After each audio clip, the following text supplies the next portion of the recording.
Yes, today it's all about Cactus Jack, moja kati ya brandi ambayo imechukua muda mfupi sana kuaminiwa na mitaa. Congratulations kwa Mnyamwezi Travis Scott. Cactus Jack kuikuta kwenye miguu ya watu, kuikuta kwenye migongo ya watu, sio t-shirt, sio viatu, imekuwa ikifanya vizuri kwenye miaka ya sasa hivi. Aliamini kwenye muziki trap.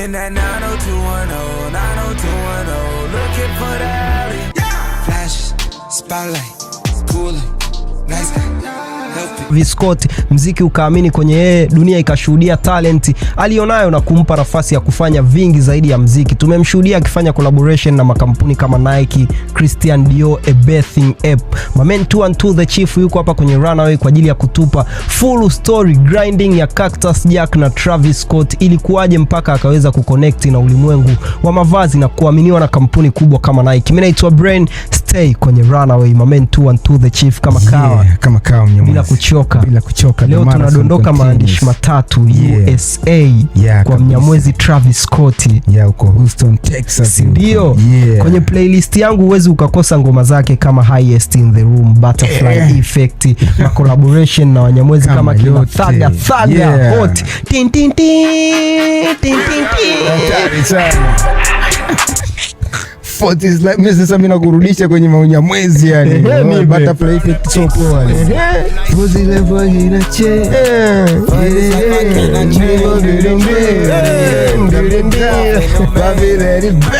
So poa mwanangu.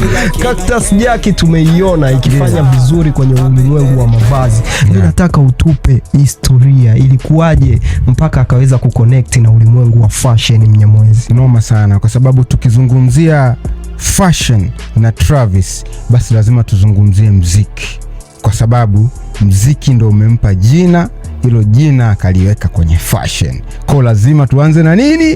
Na mziki, tumjue Travis kwanza ilikuwaje kuwaje mpaka tukamtambua. Na tunarudi mpaka mwaka 1991 April 30 anazaliwa Mnyamwezi, na wazazi walimpa jina la Jacques Bemon Webster II. Unanielewa vizuri eh? Na hilo ni jina lake halisi kutoka kwa wazazi wake. Na ukishaona the second maana yake kuna wa kwanza, na wa kwanza manake ndo mzee mwenyewe. Kwa hiyo mzee alifanya paste and copy ya jina akamwachia. Inaonekana alikuwa anamwamini sana Mnyamwezi Travis. Unanielewa? Na tunasema Travis maisha yake alikotoka Texas kule Houston kwa wazee wake ilikuwa sio maisha magumu sana. Kuna namna fulani mboga zilikuwa zinaweza zikabadilika, unajua zile milo fulani hivi kaikalika, yani sio maisha fulani magumu, kwa sababu mzee alikuwa anafanya biashara zake mwenyewe pia, na alikuwa sio biashara kwamba ndo zinafeli, no, ni michongo yake ambayo inafanya fresh kabisa. Mama amefanya kazi kwenye maduka, baadaye akafanya kazi Apple, so unaweza ukaona kuna kanamna maisha sio mabaya sana. Lakini Mnyamwezi akiwa bado mdogo sana, Travis Scott, wazee wake walikuwa wako busy sana, harakati nyingi sana za kimaisha, so ilibidi wampeleke kwa bibi, tunaelewa, South Park huko Texas, Houston huko. Na kule sasa kuna kitu Travis alijifunza akiwa mdogo sana, kati ya umri mwaka 1 mpaka miaka 6-7 hivi, akiwa kwa bibi yake. Anasema ile street ilikuwa imechafukwa sana, street za kule South Park kule Houston kule, watu wana roho ngumu sana, mafia, yani yale maeneo kulikuwa kuna issues za criminals nyingi sana, kwa sababu ni eneo lililopakana na Mexico. Kwanza Texas kule, unajua imepakana na Mexico kule, wauni ni wengi sana. Nakwambia washikaji ulikuwa huwezi ukaangaliana nao hata usoni, kifo kipo mkononi ukileta uzembe kule Texas. Akasema manega, siku moja mimi siwezi kukaa kwenye hizi street, ipo siku nitatoka, natamani niishi maisha tofauti na haya maisha wanaoishi majamaa. Sio kweli, unanielewa vizuri eh?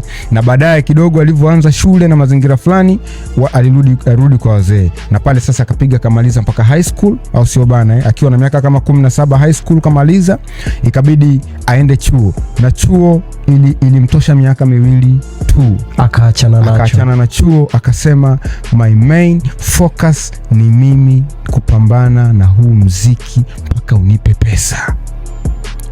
Chuo akaona elimu na ikataa na itaka pesa kupitia mziki. Akatoka Texas akaingia zake New York City, na kule New York City aliingia kwa washikaji zake, akaanza kuchana fulani.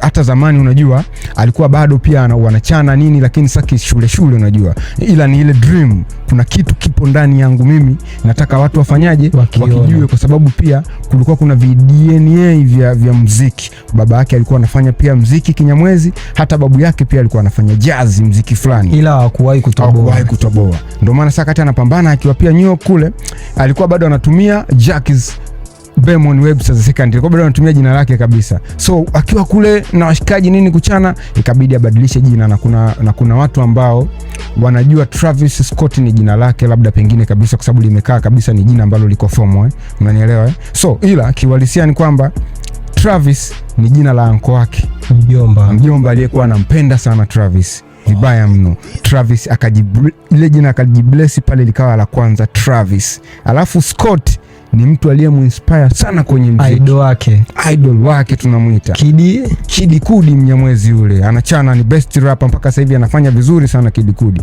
Lakini pia hiyo Scott manake ni jina halisi kabisa la Kid Cudi, ambalo ndo la mwanzo, anaitwa Scott Mescudi, unanielewa vizuri So akaamua kuchukua ile Scott akaiweka mbele ya Travis, so Travis Uncle Scott Kid Cudi, so akawa anajiita Travis Scott, ndio likawa jina lake formal. Sasa akalitumia kwenye muziki, unanielewa vizuri Lakini haikuwa rahisi kaka, haikuwa rahisi kwa Travis kupambana na kutoboa pale New York kirahisi tu. Amelala sana kwenye makochi pale na washikaji zake, kwa sababu mshikaji wake alikuwa na studio, lakini maisha hayakuwa rahisi hivyo. Kaenda Los Angeles California, akakutana na washikaji zake, tengeneza biti chana, lakini wapi, mpunga unaisha. Akarudi maskani Texas kwa wazee wake. Wazee wakamwambia, sisi tunakupenda mwanetu, lakini swala ni moja tu, maliza chuo, fanya muziki.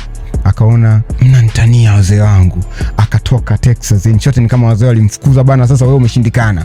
Akarudi zake LA, na kule alikuwa ameongea na mshikaji wake kwamba bana, ukifika huku Nyamwezi mwanangu utatoboa.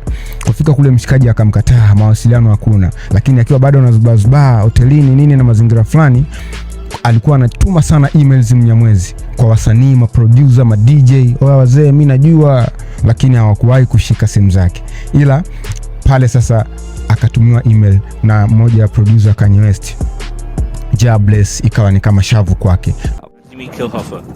Man, email, this idiot has his number and fucking email on the internet. Tunazungumzia sasa toka muziki unaanza kumtambua mwaka 2008 mpaka mwaka 2010, 2012 wanakutana na kina Kanye West.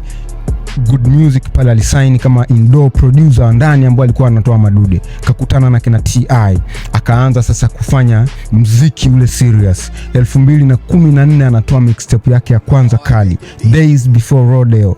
Noma sana mle ndani, kuna track kama Antidote. Tunasema Billboard Hot 100 ikawa ni mtiti, ngoma zinasikika za Travis. Jina sasa tayari lishaanza kuonekana, fashion ipo kwenye DNA, ndo kitu pia anakipenda sana Travis. Hata ukiangalia mangoma yake, mavideo yake, creativity ya nguo na kila kitu, unamuona Travis ni mtu wa design. Muonekano unaothaminiwa kwenye ulimwengu wa mavazi ni mwili slim kabisa, na alikuwa nao, na alikuwa anajua namna ya tunasema kujivalisha, atoke Kinyamwezi, culture zaidi, street zaidi. Na tunasema Ribu kwa alimuona mapema sana, wakaanza kumvalisha nguo, matangazo, lakini hakuwahi kufanya ile kabisa collaboration kubwa. And then tunazungumzia miaka 2015 akaanza kuexpand magoma makali, akaanza kuachia watu wanamjua, lakini watu inabidi waelewe lengo la Travis ilikuwa ni muziki kwanza kabla hivi vitu vyote kwenye fashion. Na ndio maana tunasema inafika sasa mwaka 2017 akaanzisha record label ambayo iliitwa jina la Cutcass Jack. Unanielewa? Na Cutcass Jack yenyewe sasa alisema kwamba hii naianzisha kwa sababu ya kuwainua wenzangu ambao, yani mimi sikupata chance ya mtu tu kuninyanyua moja kwa moja, lakini mimi nimepata uwezo, naweza nikasaidia mtu, nikamfanya naye akawa kwenye mainstream, akatoboa pia, akaanza kusign wasanii. Tunazungumzia msanii wa kwanza, mtu kama Sheikh Wes, fundi Mnyamwezi mwenye asili ya Senegal, Mnyamwezi sana ule gang. tunazungumzia kama Luxury Taxi 50, tunazungumzia mtu kama Don Toliver, Sophie Ego, Wanyamwezi wale. So ikawa ni gang wanaitwa Jack Boys wale, wakawa wanaachia madude pia. Tunasema 2017 akaanza pia kufanya collaboration na Nike Air Force One fulani, ile ina kama diamond fulani pale kwenye ile tiki ile switch tunasema ya Nike.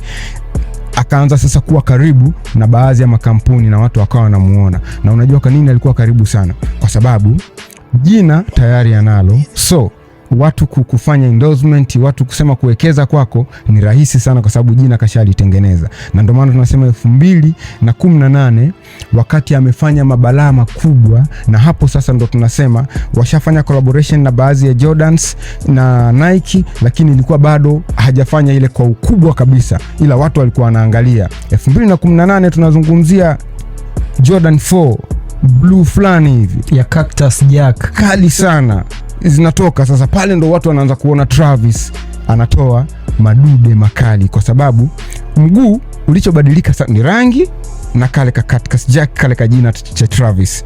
Unaweza kuona ni nini kimefanya ule mguu kapendwa na uuzwe zaidi, ni kwa sababu ya lile jina. Watu wanampenda Travis, na pia alikuwa anaachia limited editions, yani tunaachia nguo, tunaachia viatu limited, labda piece 1500 zikiisha mazee hawezi kupata sehemu nyingine yoyote. Ile ndio ilipelekea classic wa Cactus Jack.